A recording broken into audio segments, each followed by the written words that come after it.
I'm a 29-year-old woman, and my relationship with my mom 55F has always been a mess. She's the kind of person who can't let a problem go without finding someone to blame, and that someone is almost always me. It doesn't matter what the issue is, whether it's something minor like the wrong brand of cereal in the cupboard or something major like a family fight, she always finds a way to turn it back on me. My younger brother, though, he's 25 and basically a saint in her eyes. He's the golden child, the one who can do no wrong. For as long as I can remember, my mom has acted like I'm some kind of curse on the family. When my parents divorced, I was just 12 years old, and even then, she managed to pin it on me. She'd tell anyone who would listen that my difficult attitude made things harder for everyone, conveniently ignoring the screaming matches between her and my dad or the fact that I was just a kid, trying to figure out why my home was falling apart. Things didn't get better as I got older. If anything, they got worse. By the time I was a teenager, my mom had perfected the art of scapegoating. If she forgot to pay a bill and got hit with a late fee, it was because I distracted her. If my brother's grades slipped, it was because I didn't set a good example. If the dog ran away, it was my fault for leaving the gate open, even if I wasn't the one who let the dog out that day. I learned early on that arguing was pointless. She never admitted she was wrong, and fighting back just made her angrier. Recently, things reached a boiling point. Christmas was always a stressful time in our family, but this year was especially bad. I'd been saving up to get gifts for everyone, but money was tight. I could only afford something small for my brother, nothing extravagant, just a practical gift I knew he'd use. My mom, however, had other ideas. She'd already bragged to the whole family about the amazing gift I'd supposedly bought him. When I explained that I couldn't afford something expensive, she flipped out. Apparently, I was ruining Christmas and letting everyone down. That night, I started thinking about all the times she'd pulled this kind of stunt. Every single family problem, no matter how unrelated to me, somehow became my fault. The missed bills, the arguments, even random things like my aunt not coming to a party, it was always on me. I realized that this wasn't just about Christmas or a bad day. This was a pattern, and it had been going on for years. I wasn't just her scapegoat, I was her punching bag. The breaking point came a week later. My brother had been interviewing for a new job, and when he didn't get it, my mom immediately decided I was the reason. According to her, I distracted him by asking too many questions about the interview process. Never mind that he'd asked for my advice or that I had absolutely nothing to do with the outcome. It was easier for her to blame me than to accept that maybe the job just wasn't a good fit. At first, I wanted to confront her. I wanted to lay everything out and make her see how unfair she was being. But then I realized something. Arguing wouldn't change anything. She wasn't going to suddenly admit she was wrong. Instead, I decided to take a different approach. I started keeping track of everything. Every time she blamed me for something I didn't do. Every time she twisted the truth to make herself look better. Every time she deflected her mistakes onto someone else. It wasn't just for me, either. My brother had grown up hearing the same narrative, that I was the problem and he was the golden child. I don't think he's a bad person, but he spent his whole life being sheltered from the consequences of our mom's behavior. He genuinely believes she's always right because he's never had to question her. If I wanted to break this cycle, I'd need more than just my word against hers. As I started gathering evidence, I noticed a pattern. My mom's behavior wasn't just random, it was strategic. She'd deflect blame whenever she felt cornered, twisting the situation until someone else, usually me, looked like the villain. And the rest of the family? They went along with it. My dad, my cousins, even my aunts and uncles, they all stayed silent, either because they didn't want to cause conflict or because they'd been manipulated into thinking she was right. I wasn't sure how far I'd take this plan, but one thing was clear, I wasn't going to sit back and let her keep using me as her scapegoat. Whether it was a family gathering, a holiday, or just another random day, I was ready to start pushing back. Quietly, carefully, and with a plan. The next time she tried to throw me under the bus, I'd be ready. This time, the truth would be on my side. Update 1. The dinner party was at my aunt's house. It was supposed to be a casual family get-together, but anyone who knew our family knew that casual and family didn't mix well when my mom was involved. The moment I walked through the door, I could feel the tension in the air. My mom was in full host mode, even though it wasn't her house, bustling around and loudly making sure everyone noticed how much effort she'd put into helping with the event. My brother was already there, sitting on the couch and scrolling through his phone, looking unbothered as usual. I hadn't even made it to the kitchen when my mom loudly mentioned, almost as if on cue, how disappointing it was that her sister, my aunt, had decided not to come. Her voice carried through the room, clearly meant for everyone to hear. Then came the twist. She pointed out that it was probably because of an argument I'd had with my aunt years ago. I froze. It wasn't just the audacity of blaming me for my aunt's absence, it was the fact that the argument she mentioned hadn't even been a big deal. My aunt and I had disagreed on something trivial at a family BBQ 3 years ago, but we'd laughed it off the next day. If anything, my mom had been the one constantly stirring the pot, bringing it up whenever she wanted to criticize me. I took a deep breath and walked into the kitchen, where a small crowd of family members had already gathered, including my brother. My mom, clearly waiting for her moment, zeroed in on me and repeated her theory, this time directly to my face. She made it sound like I'd personally offended my aunt so deeply that she'd decided to skip the party altogether. I kept my tone even and simply said that I didn't think my argument with my aunt had anything to do with her decision not to come. I pointed out that my aunt had actually RSVP'd, yes, but had mentioned to me earlier in the week that she wasn't feeling well. It wasn't unusual for her to skip events when she was under the weather, something everyone in the family knew. My mom didn't miss a beat. She pivoted, claiming that even if my aunt hadn't explicitly said it was my fault, my negative energy was probably a contributing factor. My brother, of course, chimed in to back her up, shaking his head like I was the worst person alive for ruining the vibe of a party I hadn't even been at yet. That's when I decided to stop being defensive and let her words work against her. I calmly asked if anyone else had spoken to my aunt recently. My mom faltered, glancing at my brother, who looked equally confused. My cousin, who had been quietly sipping her drink in the corner, suddenly spoke up. She said she'd talked to my aunt just a couple of days ago and confirmed that it was health-related, not drama-related. The room went silent for a moment. Instead of apologizing or even acknowledging that she might have been wrong, my mom immediately shifted gears. She blamed another cousin, suggesting that their recent disagreement over family finances might have been the real reason my aunt didn't show up. It was such an obvious deflection that even my brother looked uncomfortable. The conversation moved on, but I wasn't done yet. I discreetly started recording bits of the interaction on my phone. My mom's pattern was becoming clearer to everyone in the room, not just me. Over the next hour, she continued to throw around blame, finding ways to subtly, or not so subtly, shift every little hiccup of the evening onto someone else. The food wasn't served on time. Apparently, I hadn't helped enough in the kitchen. One of the kids spilled a drink on the carpet. She made a point to mention how my clumsiness must run in the family. By the time we sat down to eat, my cousins were whispering to me about how exhausting her behavior was. One of them even rolled their eyes when my mom launched into a dramatic retelling of another incident where I had supposedly offended someone years ago. But her version of the story didn't line up with what actually happened. I calmly asked her for details like where and when it supposedly occurred. She stumbled over her words, clearly flustered, before finally snapping that I was being argumentative. The rest of the meal was awkward, with people exchanging glances but no one willing to outright call her out. After dinner, I decided it was time to leave. My mom looked visibly annoyed as I said my goodbyes, but I didn't give her a chance to create another scene. Later that night, my cousins messaged me, sharing stories of their own experiences with her manipulation. They told me they were tired of her behavior and were glad someone was finally standing up to her, even if it was subtle. It was the first time I realized I wasn't alone in this. The pieces were starting to fall into place, and I knew it was only a matter of time before her web of lies began to unravel completely. Update 2. It all started when I was helping my dad clear out some old paperwork. He'd recently moved into a smaller place and was finally sorting through years' worth of documents. I'd offered to lend a hand, partly to spend time with him and partly to take a break from the drama my mom seemed determined to stir up. We were working through a box of random files, old tax returns, receipts, and insurance papers, when I came across a folder labeled Education Fund. I opened it, curious, and quickly realized what I was looking at.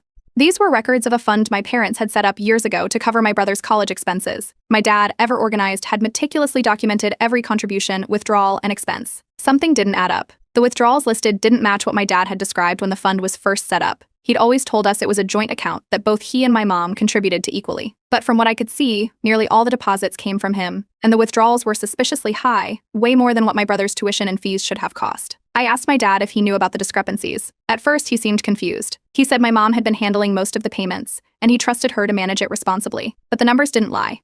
I pointed out a few particularly large withdrawals that didn't align with any of my brother's school expenses. My dad looked uneasy and said he'd need some time to think about it. A few days later, I decided to dig deeper. I asked my brother about his college costs, framing it as curiosity about how he managed his budget back then. He rattled off some rough figures, and they were nowhere near the amounts listed in the fund's withdrawals. That's when I knew something was seriously wrong. Armed with the records, I approached my dad again. This time, he couldn't ignore what was in front of him. The two of us went through every transaction line by line, and it became clear that my mom had been using the fund for things completely unrelated to my brother's education, personal shopping sprees, vacations, and even a down payment on a car. My dad was visibly upset but still hesitant to confront her. He said he didn't want to cause a fight without being absolutely sure.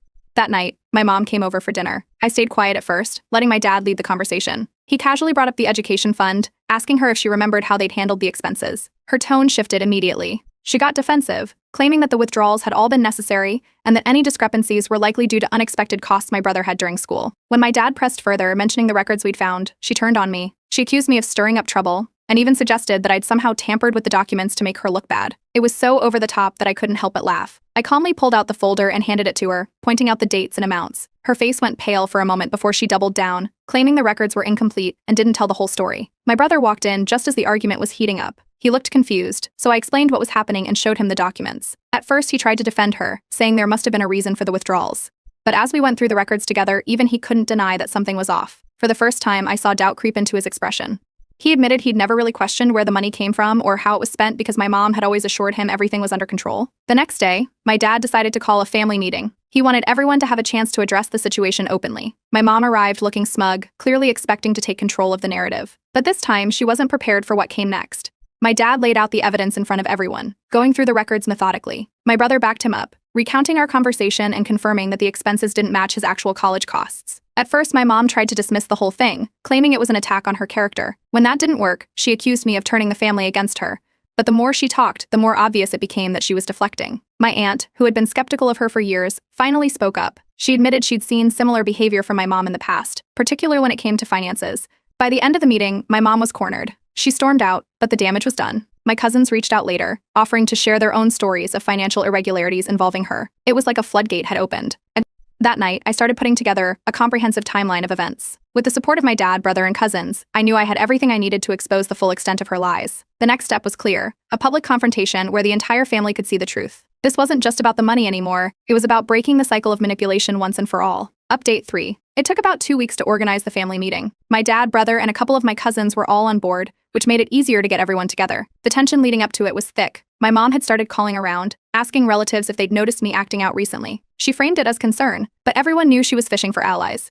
The meeting was set for a Saturday afternoon at my dad's place. The turnout was better than I expected. My dad, brother, aunts, uncles, and most of my cousins were there. Even a couple of extended family members who usually stayed out of drama showed up, curious about what was going on. My mom arrived last, carrying an air of confidence like she was about to squash a petty misunderstanding. Once everyone settled, I connected my laptop to the TV. My dad gave a brief introduction, explaining why we'd called the meeting and emphasizing that this was about clearing the air, not pointing fingers. That's when I started the slideshow. The first slide was simple: a timeline of key events involving the education fund. I walked everyone through the deposits my dad had made, the withdrawals my mom had handled, and the discrepancies we'd uncovered. I included screenshots of the account statements and matched them with receipts for non-education-related expenses, like a luxury handbag and an all-inclusive vacation package she'd taken without telling anyone. The room was dead silent, except for the occasional sharp intake of breath. When I finished that section, I moved on to a broader pattern of behavior. This part was trickier, because it involved calling out her manipulation without making it seem like I was piling on. I included examples of her deflecting blame over the years, like the time she convinced everyone that I'd ruined Christmas by not buying my brother an expensive gift, or when she claimed I was the reason my aunt skipped a family dinner. My cousins chimed in here, sharing their own stories of being blamed for things they had nothing to do with. Each story seemed to validate the last, creating a snowball effect. About halfway through, my mom's confidence cracked. She interrupted, claiming I was twisting the facts and dragging her through the mud for no reason. But her outburst didn't land the way she'd hoped. Instead of rallying to her side, the family pushed back. My dad asked her point blank to explain the education fund discrepancies. When she couldn't, my brother stepped in, visibly angry for the first time.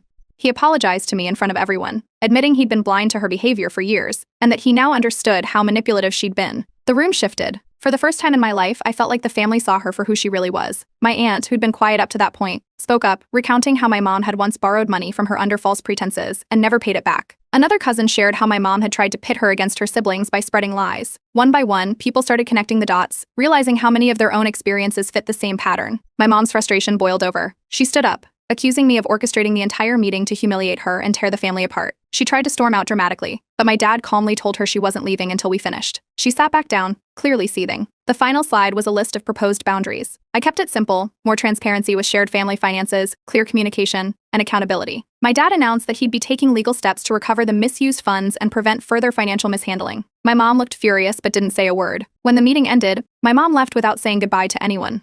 As soon as she was gone, my cousins and aunts gathered around me, thanking me for having the courage to stand up to her. They admitted they'd been scared to speak out before, afraid of her retaliation. My brother pulled me aside and apologized again, this time promising to be a better sibling and start rebuilding our relationship. He seemed genuine, and for the first time in a long while, I believed him.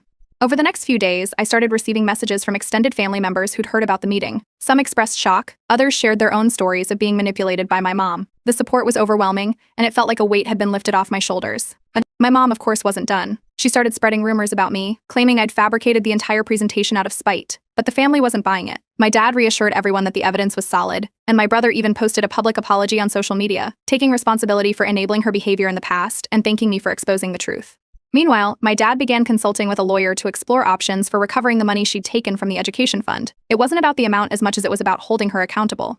The family also agreed to new norms, more open communication, and less tolerance for toxic behavior. While my mom was more isolated than ever, the rest of us felt closer. Family gatherings became more relaxed without her constant presence, and my brother and I started spending more time together. It wasn't a perfect resolution, but it was a start. And for the first time in years, I felt like I wasn't fighting this battle alone. Update 4? It didn't take long for my mom to retaliate after the family meeting. Within a week, she started reaching out to mutual friends and extended family, spinning the narrative that I'd orchestrated the whole thing out of jealousy and spite. She painted herself as the victim of an elaborate smear campaign, claiming I'd fabricated evidence and manipulated everyone against her. At first, a few relatives bought into her story. I started noticing the change in tone from some of them during conversations. One aunt, who had seemed supportive at the meeting, suddenly became cold and distant. Another cousin messaged me, asking why I was so determined to destroy the family. It was frustrating, but I didn't let it rattle me. Instead, I sent a short, factual message to the extended family group chat, offering to share the evidence I'd presented at the meeting with anyone who had questions. I attached a few key documents to back up my point, leaving no room for doubt.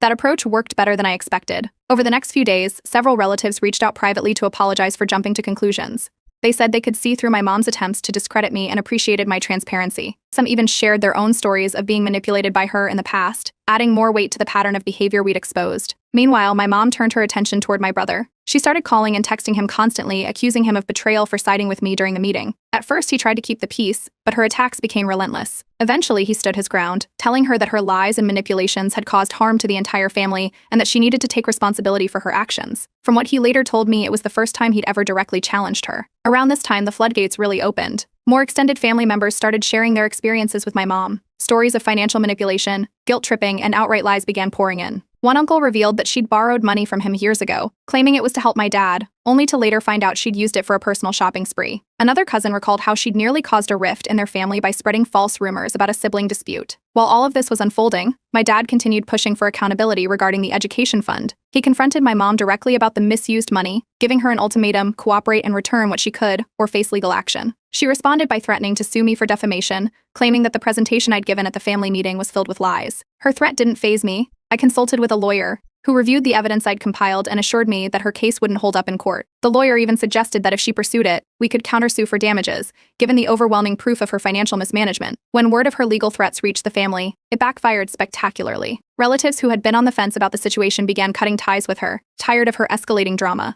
Despite the mounting backlash, my mom made a brief attempt to reconcile. She showed up unannounced at my dad's house one afternoon, offering a lukewarm apology and claiming she wanted to move past the drama. It was obvious she wasn't truly sorry, she just wanted to regain control of the narrative. My dad refused to entertain her demands, reminding her that accountability was non-negotiable. She left in a huff, muttering about how ungrateful we all were. On the brighter side, the fallout brought the rest of the family closer together. My dad, brother, and cousins formed a tight-knit support network, vowing to hold my mom accountable and ensure she couldn't manipulate anyone else. My brother, in particular, made a visible effort to mend our relationship. He started reaching out more often, inviting me to family gatherings, and even publicly acknowledged his role in enabling our mom's behavior. He posted a heartfelt message on social media, apologizing for not seeing the truth sooner and thanking me for standing up for the family.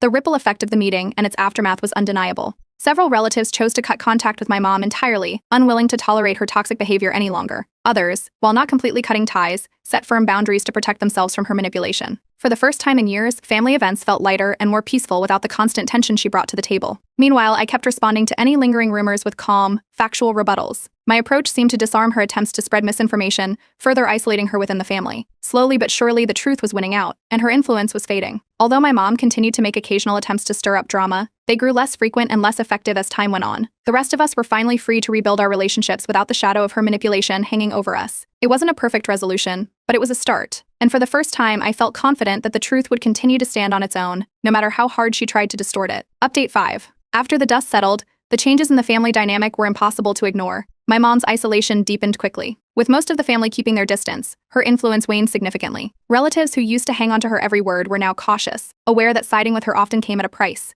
She spent the following weeks reaching out to anyone who would listen, trying to rewrite the story in her favor. But with the truth already out, fewer people believed her. As word about the family meeting spread, the small community where we lived began to piece things together. My mom had built a reputation as a social butterfly, but her knack for stirring up drama wasn't new. Now that her behavior was exposed, neighbors and acquaintances started pulling back, choosing to steer clear of her. Some even reached out to me or my dad, expressing regret for ever believing her stories in the first place. It became clear that her web of manipulation extended far beyond the family. Meanwhile, my dad took decisive action to address the financial mess she'd created. With help from a lawyer, he finalized an agreement with her, recovering a portion of the funds she'd misused from the education account. It wasn't a full recovery, she had already spent much of it, but it was enough to make a difference. More importantly, the agreement ensured she couldn't touch any remaining joint accounts or assets. For the first time in years, my dad felt like he had control over his finances again. The most unexpected change, though, came from my brother. For so long, he'd been caught in my mom's narrative, playing the role of the golden child. But after everything came to light, he made a genuine effort to reconnect with me. He started small, suggesting we grab coffee or go for a walk. Soon, he was initiating family get-togethers without our mom, something he'd never done before. He even invited me to his apartment for a game night, something that felt almost surreal after years of tension. Around this time, my mom made one last-ditch effort to regain control. She sent me a long, rambling email, accusing me of destroying the family and painting herself as the victim. It was full of the usual guilt trips and deflections, but it didn't hit the way it used to.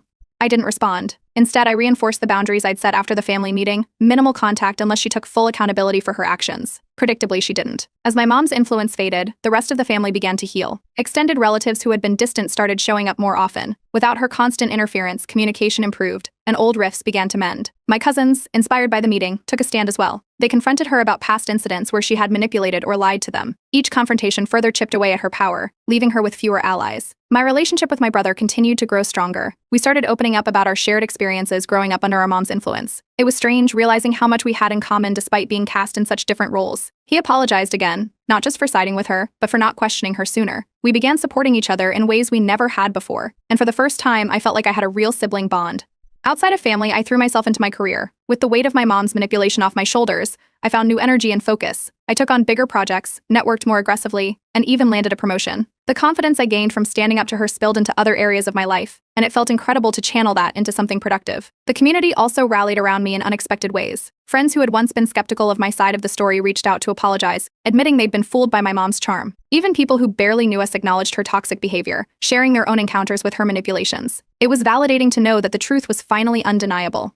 Despite her dwindling support, my mom still tried to regain control. She showed up uninvited to a family birthday party, but my dad turned her away, calmly explaining that she wasn't welcome unless she agreed to respect the boundaries we'd set.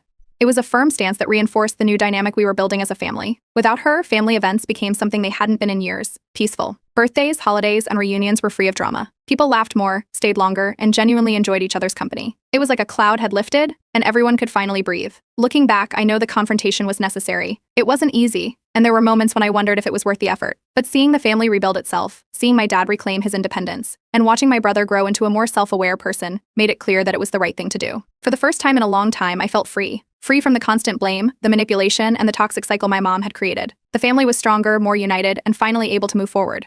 And as for me, I was hopeful for the future, ready to start a new chapter surrounded by people who truly cared.